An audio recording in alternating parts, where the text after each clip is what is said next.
बिल्कुल बिल्कुल, बताइए आदरणीय। तो मैं आपको बताना चाहता हूं कि आपने राष्ट्रपति भवन अंग्रेजों से खरीदा है, आपने पार्लियामेंट अंग्रेजों से खरीदी है, जो आपके ही धन से, आपके ही श्रम से बनी थी। जितनी भी बिल्डिंग अंग्रेजों ने अपने साम्राज्य काल में बनाई, उन सबको लिस्ट करके उसकी कीमत आपसे ली है। जी।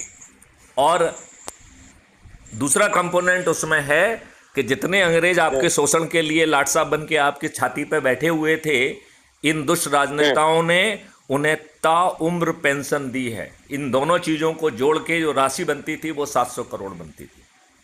अरे बाप रे बाप। और आपको क्या मिला? नहीं, अच्छा, हम ये कह रहे हैं ये राजनेताओं के पिताजी का माल था क्या?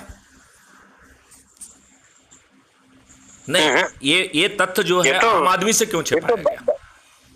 बिल्कुल सत्य बात है, बिल्कुल सत्य। भाई आप घोर अन्याय। आप पब्लिक को तो बताते हैं ना कि भैया हमने इन परिस्थितियों में भैया इतना पैसा देके खरीदा है, हम मजबूर हैं, क्या करें, और कोई तरीका नहीं है। तो क्योंकि लोकतंत्र है ना भारत में, तो ये तो आम जनता के बात कर रहे हैं अधिकार है। नहीं नहीं, आप किस लोकतंत्र की बात कर रहे हैं? वो लोकतंत्र जहां इन राजनीतिक पार्टियों ने जाति के आधार पर, धर्म के आधार पर, संप्रदाय के आधार पर, संकीर्ण राजनीति के आधार पर लोगों को शॉर्टलिस्ट किया और फिर विनेबिलिटी के आधार पर उन्हें टिकट दिया।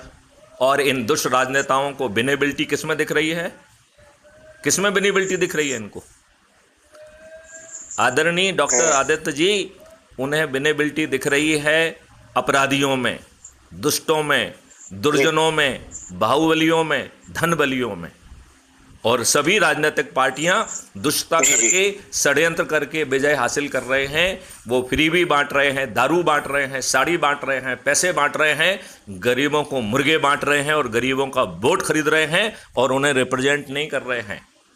इन दुष्ट राजनेताओं को शर्म नहीं आती है जब ये कहते हैं कि मैं तो अपनी पार्टी का छोटा सा सिपाही हूं। इनका सालों का मुंह फटता है ये कहने में कि मैं अपनी जनता का प्रतिनिधि हूं। बताइए, उन्हें कहना चाहिए कि नहीं कहना चाहिए कि मैं फलानी फलानी जनता का प्रतिनिधि हूं? उन्हें लज्जा नहीं आती है जब वो कहते हैं कि मैं पार्टी का अदना सा छोटा सा सिपाही हूं? हाँ, जनता को लूट रहे हैं, वो कैसे कहेंगे जनता के प्रतिनिधि? अपने आप को लूट रहे हैं ना, बोलना चाहिए जनता का प्रतिनिधि हूं। तो आप अपने लोगों से बात करिए और मुझे फिर से जो है ना एडमिट कराइए और एडमिन बनाइए। सुनिए ना, हाँ, एक बात करने में क्या बुराई है? बात करिए ना आप उनसे। नहीं, और ये हमारी तो हर बात रिकॉर्ड होती है, ये भी रिकॉर्ड हो रही है, तो मैं इसके थोड़ी देर बाद आपको वीडियो भेज दूंगा उनका।